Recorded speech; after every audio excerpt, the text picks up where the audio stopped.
Kami ucapkan selamat melaksanakan ibadah sholat subuh bagi Anda yang menjalankan. Ini kalau misalnya dilihat newsroom kita sepi ya, padahal nggak gini dari tadi malam ya. Iya, justru lebih banyak bekerja di tengah malam ya kita ya, mempersiapkan informasi. Liputan 6 pagi. Benar nah sekarang produser-produser kita sudah bergeser ke studio kontrol ya, jadi kelihatannya sepi. Tapi sebenarnya di belakang rame ya. Banyak sekali, di depan kita juga rame ya. Di depan juga rame. Dan sebelum liputan pagi masih berlanjut dengan informasi seputar jelang Pilpres 2014 di mana sejumlah bakal calon presiden sudah melakukan komunikasi dengan partai politik dan juga dengan calon wakil presiden yang akan mendampinginya. Hal itu juga telah dilakukan oleh salah satu calon presiden dari Partai Gerindra, Prabowo Subianto, yang juga berencana akan mengusung Gubernur DKI Jakarta Joko Widodo sebagai calon wakil presiden. Ya, sementara itu hasil survei Lingkaran Survei Indonesia atau LSI menyebutkan pesta demokrasi pada tahun 2014 memunculkan kekhawatiran publik akan lumpuhnya roda pemerintahan.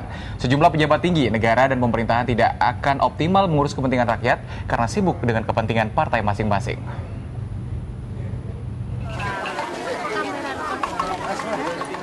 Jelang Pesta Demokrasi 2014, jumlah calon presiden mulai melirik siapa yang akan mendampinginya dalam pemilihan presiden nanti. Hal itu juga telah dilakukan calon presiden dari Partai Gerindra, Prabowo Subianto. Saat berziarah ke makam proklamator kemerdekaan Indonesia Soekarno di Kelurahan Bondogerit, Kecamatan Sanan Wetan, Kota Blitar, Jawa Timur, Prabowo mengaku sudah melakukan komunikasi dengan beberapa partai besar untuk mencari calon wakil presiden, termasuk Gubernur DKI Jakarta Joko Widodo yang masuk daftar orang yang akan mendampinginya. Berdasarkan hasil beberapa lembaga survei, elektabilitas Prabowo di bawah bayang-bayang Joko Widodo sebagai calon presiden. Karena itulah Partai Gerindra tertarik untuk mengusung Jokowi sebagai pendamping Prabowo dalam Pilpres 2014 mendatang. Ada wacana pasangan dengan Pak Jokowi, Pak? Wacana sih mungkin aja, tapi mungkin aja, Pak ya. Segala kemungkinan ada, tapi saya pikir kita lihat perkembangan hasil. Sudah ada komunikasi Pak dengan Pak Jokowi, Pak? Ada komunikasi dengan banyak tokoh dengan banyak tokoh, terutama dengan parpol, Pak? Iya, banyak. Terutama dengan parpol. Iya. Sementara itu hasil survei Lingkaran Survei Indonesia atau LSI menyebutkan kekhawatiran publik akan kelumpuhan roda pemerintahan di tahun 2015 mencuat. Seiring kesibukan partai politik menghadapi pesta demokrasi terbesar seperti pemilihan umum, mayoritas publik atau sekitar 60,88% menyatakan pemerintah tidak akan bisa bekerja dengan maksimal karena lebih mementingkan mengurus pemilu dibandingkan melayani rakyat. Selain kekhawatiran akan jalannya roda pemerintahan, mayoritas publik juga khawatir jika menteri-menteri yang berasal dari partai politik tidak akan fokus dengan tugas-tugas mereka. Sebanyak 77,42% masyarakat khawatir jika sejumlah menteri di kabinet lebih mementingkan partai dan dirinya yang kembali maju sebagai calon anggota legislatif ataupun calon presiden. Kekhawatiran ini bisa dijadikan alarm dini bagi pemerintahan untuk tetap fokus dan konsisten seperti tahun-tahun sebelumnya, tidak hanya tahun politik saja atau tidak tahun politik atau tidak tahun non politik yang dijadikan konsentrasi bekerja. Faktor tingginya kekhawatiran publik tidak terlepas dari buruknya sistem pemerintahan koalisi, ketidaktegasan presiden yang mengizinkan menteri merangkap jabatan struktural partai, dan keengganan menteri dari parpol untuk mengundurkan diri. Danang Sumirat dan Muhammad Nur melaporkan dari Blitar, Jawa Timur dan Jakarta.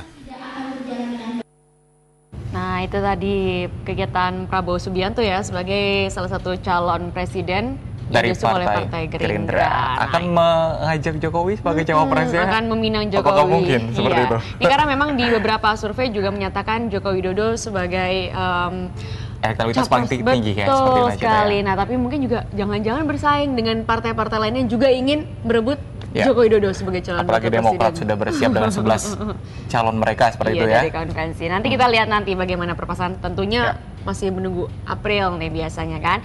Nah, ini masih bicara soal pemilu 2014 saudara, masa kampanye pemilu 2014 memang belum resmi dimulai. Namun para caleg di Sulawesi Barat sudah mulai curi start kampanye yang dibungkus dengan beragam kegiatan.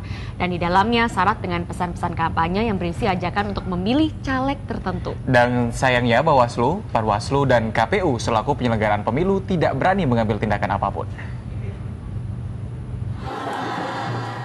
Ribuan ibu-ibu kelompok pengajian dari berbagai kabupaten di Sulawesi Barat seperti Mamuju, Majene, dan Polewali Mandar mengikuti karnaval dalam rangka memperingati hari ulang tahun salah satu yayasan. Sayangnya kegiatan sosial yang dibungkus dengan kegiatan keagamaan ini syarat dengan pesan-pesan kampanye jelang Pileg April mendatang. Ibu-ibu Majelis Taklim dari berbagai pelosok desa di Sulbar ini terus meneriakkan yel-yel mendukung salah satu caleg yang diusung partai tertentu. Di sepanjang jalan, para peserta karnaval juga mengarak spanduk berisi foto caleg tertentu. Kegiatan seperti ini mengundang protes dari berbagai warga, apalagi kegiatan menggunakan fasilitas umum dan jalan-jalan yang mengganggu aktivitas warga. Ini menyesatkan sebenarnya. Ini saya akan meminta supaya pihak-pihak terkait bisa menertibkan hal seperti ini. Pihak-pihak terkait yang berwenang harus turun. Dan sampai sekarang saya belum melihat ada tindakan. Seharusnya ada pelarangan. Sayangnya kegiatan syarat kampanye ini tidak mendapat perhatian penyelenggara pemilu seperti Bawaslu dan KPU. Semua pelanggaran yang terjadi dibiarkan sehingga selalu berulang. Ketua Bawaslu Sulawesi Barat, Busran Riyandi menyatakan Bawaslu akan mengecek kepada petugas Panwaslu Kabupaten di Polewali Mandar. Jika ditemukan bukti adanya kampanye terselubung yang dilakukan para kontestan pemilu di luar jadwal, Panwaslu harus mengambil tindakan tegas dengan memberikan sanksi sesuai aturan. Edi Junaidi melaporkan dari Polewali Mandar, Sulawesi Barat. Selanjutnya ke informasi lainnya, ini terkait penahanan Gubernur Banten Ratu Atut Hosiah pada hari Jumat kemarin, saudara. Ratu Atut Hosiah dan keluarganya meminta masyarakat mengedepankan azas praduga tak bersalah.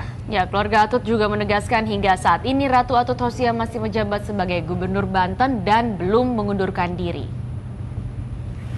Pasca dijebloskan ke rutan Pondok Bambu setelah menjadi tersangka kasus suap Pilkada Lebak dan korupsi alat kesehatan, rumah mewah Atut di Jalan Bayangkara terlihat sepi. Hanya sesekali sanak saudaranya terlihat di rumah tersebut.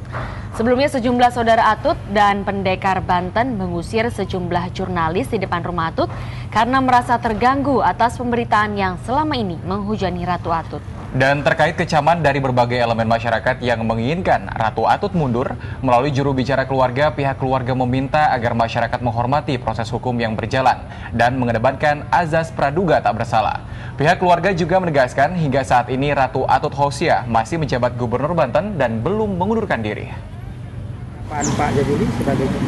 Ya, saya kira yang pertama jangan campur adukan ya antara masalah hukumnya dengan masalah politik gitu kan. Nah, saya kira ya semuanya ada mekanismenya, ada aturan mainnya. Ya, saya kira seperti itu. Dan yakinkan pertama bahwa beliau adalah Gubernur Banten, ya masih Gubernur Banten. Yang kedua juga bahwa mari kedepankan azas praduga tidak bersalah. Nah, saudara, berbeda dengan para ibu yang sedang merayakan Hari Ibu kemarin, Gubernur Banten Ratu Atut Hosiah justru harus berpisah dengan anak-anaknya. Benar sekali. Demikian pula hal serupa dialami oleh Edi Sonda yang terpaksa bertahun-tahun berpisah dengan si buah hati. Semua terjadi akibat para ibu ini tersangkut kasus korupsi. Akhir pekan apalagi bertepatan dengan Hari Ibu sebenarnya menjadi saat yang tepat untuk berkumpul bersama keluarga. Tapi itu tidak bisa dirasakan Gubernur Banten Ratu Atut yang justru terpaksa menghabiskan waktu di rutan Pondok Bambu, Jakarta Timur. Sejak ditetapkan sebagai tersangka pada 16 Desember, Atut akhirnya ditahan Jumat lalu di rutan Pondok Bambu selama 20 hari. Hingga petang ini belum terlihat satupun keluarganya mengunjungi orang nomor 1 wilayah Banten ini. Menurut petugas rutan, Ratu Atut baru bisa dijenguk mulai Senin esok karena jadwal jenguk hanya diperbolehkan pada hari kerja. Nasib serupa kini dirasakan Angelina Sondah yang juga harus berpisah cukup lama dengan buah hatinya.